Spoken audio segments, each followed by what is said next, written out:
Today we're going to be taking a look at Warhammer Age of Sigmar Realms of Ruin, which launches tomorrow, November 17th, and many of you guys will be watching this video when it's already out. This game is releasing on PC, PS5, and Xbox Series X and S, and as someone who is new to the real-time strategy genre, I'm actually really excited to jump in and check this out. In this video, I'm going to give you a game overview so you know exactly what you're getting into, and we're going to jump into some of the game mechanics with gameplay examples. Thank you to Frontier Developments for sponsoring this video and perhaps getting me addicted to a new genre for myself. I'll leave a link down below if you're going to pick this game up. Age of Sigmar Realms of Ruin is of course an RTS game, and it offers the choice between 4 different modes of play: single player, multiplayer, conquest, and create. And I'm going to give you an overview of each mode before we jump into some of the general gameplay mechanics.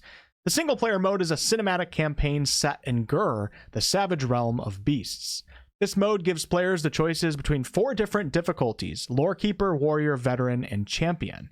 In this campaign, the forces of Order dispatch an army of Stormcast Eternals to support the ailing Dawnbringer Fortress settlement against unrelenting raids from the sinister Cruel Boys, which is an Auric faction who call Gur their home. When the Stormcast detachment's leader, Sigmar, learns about a powerful artifact that can protect them against the Cruel Boys, they venture into the swamplands at great risk to obtain it.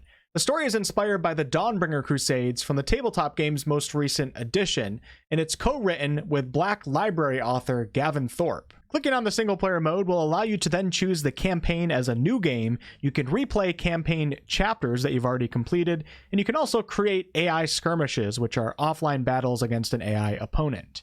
The multiplayer mode lets you dive into 1v1 and 2v2 cross-platform multiplayer matches with any mix of human and AI teammates or opponents. And of course, you can also climb a 1v1 competitive ladder.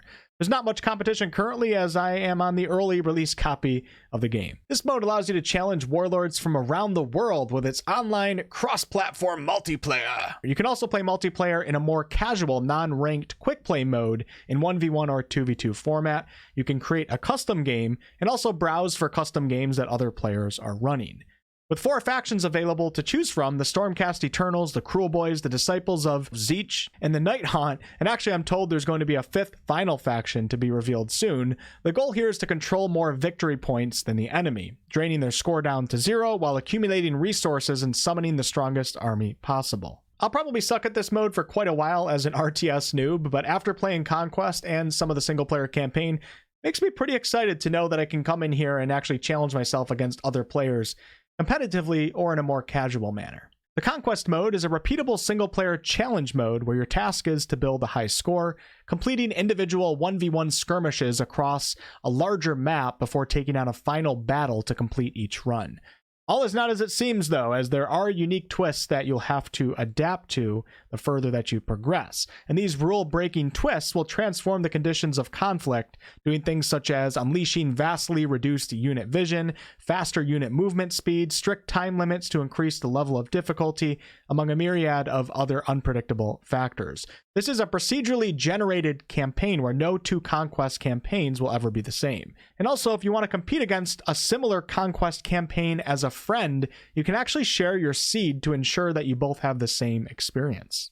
And last but not least, we have the Create mode, which contains the map editor, which allows players to create multiplayer maps and custom scenes that feature posable characters for Diamera-like creations. There's a ton of options available here, including biome selection, terrain painting, elevation adjustments, water placement, and object selection, and maps can be saved, then shared via the in-game workshop feature. The map editor can be used on both PC and console, whether you're using mouse and keyboard or a controller. After you've finished with your creation, like I mentioned, you can go into the Publish workshop and upload it, and also browse playable maps and editable scenes. We can't leave out the army livery in the Create mode, though, which allows you to personalize your forces with paint from the game's Workshop's Citadel collection. Pretty cool for a video game to offer this. As you can see right here, I can choose the faction that I want to paint and then customize each of the different unit types. You can also customize your army's loadout, which are the units that make up your army. Let's take a look at some gameplay now and go over a few of the mechanics. Now, I'm currently in the Conquest mode, which is my personal favorite, and the goal here is to achieve victory in the final battle of the map, which you can see right here. But we of course can't just go right to that battle. We have to work our way across the map to get there, and it's up to you, the player, if you want to stop at a bunch of battles along the way or if you want to go as fast as you possibly can to the final battle. But personally, I want to get the highest score that I can possibly get, so I plan on stopping a few places along the way. Maybe I'll work my way towards this treasure icon right here. I currently have a score of 0 because I started a fresh Conquest campaign right here. And I have 3 lives. If I lose all 3 lives, meaning if I lose 3 battles, I have to start completely over. Now, I do have 4 choices here for where we want to start. And as you can see, some of these maps have what the game calls twists. This map right here has a twist called Allied Loyal Territory. Moderately decrease how fast your arcane conduit regions reduce in size. So you kind of have to strategically pick if you want to take on certain battles, because some will have twists that will suit you and others won't. Since I want to work my way towards this treasure icon right here, I'm going to take a fairly straightforward battle here that doesn't have any twists. The win condition is simply crush your enemy. So let's jump right into it. And the battle has begun. I'm going to go ahead and send my troops here to the capture point right in the center of the map. So the goal of the conquest mode is to take victory points away from your opponent, and you can do this by holding these capture points right here, and there's 3 of them on each map, and it's kind of up to you. This is where the strategy comes in.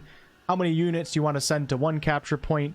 You want to hold 2? Do you want to try to hold all 3? It all depends on what's currently going on and what your opponent is doing. So I have 2 units right here capturing that center point, but I'm going to go back to my home base here and summon in another unit. We're going to call in some Vanguard Hunters and also some ranged damage dealers. Now, there's something in this game called the Combat Triangle, which is a very, very important gameplay mechanic. Now, units with the shield icon, as you can see right here, are strongest against units that have the bow icon above their head.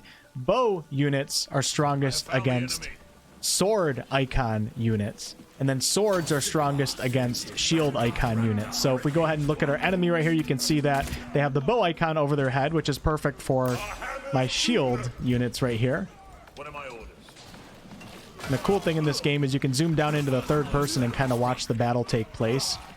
Really, really fun to do this, especially when you have a ton of troops and more heroic troops. Oh, no, I'm getting flanked right here. Different types of units have different types of abilities. In the bottom left of my screen, you can see that I have selected my liberators, my shield icon units, and they have retreat and also an ability that will give them an armor boost. My hero character, represented by this little star icon, has charge, retreat, and also banner of the reforged. I'm just going to go ahead and drop it right now so you can see what it looks like, but it basically drops down an AoE heal, and it also damages nearby opponents. And then if we go to my sword unit right here, they currently have charge, retreat, and astral compass, clear fog of war at a target location for 3 seconds, and reveal hidden enemy units. Now you'll notice that this unit right here is capturing something different than one of the capture points, and that is because that unit is capturing what the game calls an arcane conduit. And when you capture an arcane conduit, you can then upgrade it to do various different things. So this arcane conduit is about to be captured,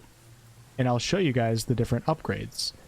Now that I control it, if I press R, you can see that we can turn the arcane conduit into a defense bastion, which will shoot nearby enemies. We can turn it into a harvest bastion, which is basically going to gather realmstone points for our team so we can further upgrade things and buy more units. We can turn it into a healing bastion to heal units that are in its immediate vicinity. So if I have a few units that are running really low on HP, I can send them to the healing bastion here. And also you can turn it into a vision bastion, which removes nearby fog of war and reveals nearby hidden enemy units. I'm going to go ahead and create a harvest bastion so I can start gathering realmstone. Now I turned off my webcam so you could see the mini map in the bottom right, which makes it really easy to navigate the overall map. And in the center you can see the 3 capture points, and then all these other icons are the arcane conduits that you can capture. Now let's go back to my home base because I've gathered quite a lot of command and realmstone. Let's see if we can upgrade my command post to tier 2, and yes I can. So tier 2 command post will increase my population capacity, meaning I can have more units on the battlefield at a given time. It unlocks tier 2 units, which are more powerful and they have more powerful abilities, and also unlocks tier 2 upgrades. So we're going to go ahead and upgrade my command post, and actually let's take another look at it too. You can see we have upgrades right here which cost realm stone. I can buy upgrades for my liberators, which are my shield icons, to increase their defense. I can grab, you know, an upgrade that reinforces my Vanguard Hunters, increasing their defense against all damage. There's all sorts of different upgrades in different tiers. And I also am going to have access to tier 2 troops here after this upgrade goes through. Now, since we're talking about resources, in the top left, you can see our command, our realm stone, and our population. Command typically buys you more units. Realm stone buys you upgrades, but also sometimes units. And then population, of course, is the amount of troops that you're allowed to have. I currently have 4 out of 6, meaning one of my units just died. Let me go back here. Holy crap, this is bad. I wasn't paying attention. 4 out of 6 means now it's 3 out of 6. Oh my god, I'm getting massacred here. 3 out of 10 because it just upgraded, which means I can call in 7 more units. If we go back to my home base here, I'm really not paying attention to what I'm doing. If we go back to the home base, I can now summon in tier 2 units. We have ballistas, prosecutors, and evocators. Nice. We're going to call in a bunch of those, and they are currently on the queue right now. Hopefully I can get control of the map again because I just got absolutely slaughtered. But yeah, so you're basically trying to hold control points to take victory points away from your enemy. You're trying to figure out how many arcane conduits you want and what upgrades you want to go with those arcane conduits. And then you're managing your troops and your resources at the same time. So yeah, I fast forwarded to a much later part in this battle, and as you can see, it's really close. I'm only losing by a little bit, but I think I can pull this off. I'm having a really good time. I really enjoy RTS games, even though I'm new and I don't really know what I'm doing, but I'm definitely starting to catch on the more and more that I play, and I'm starting to enjoy it more and more. Thank you so much to Frontier Developments for sponsoring this video. If you're interested in Warhammer Age of Sigmar Realms of Ruin, I will leave a link down below. What the hell is this guy? Oh, we got a hero coming here. I will leave a link down below so you can purchase the game. I love it. Catch you on the next one.